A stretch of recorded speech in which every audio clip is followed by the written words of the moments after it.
இந்த கண்டன ஆர்ப்பாட்டம் பற்றி எதற்காக என்பதை பற்றி விளக்கி பேச இருக்கின்ற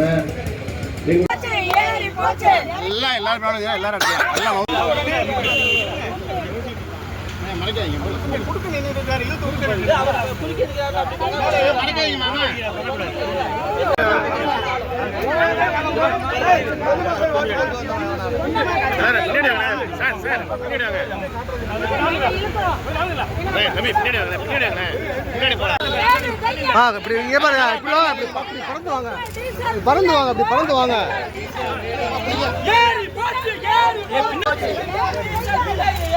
கொஞ்சம் அகலமா வாங்க.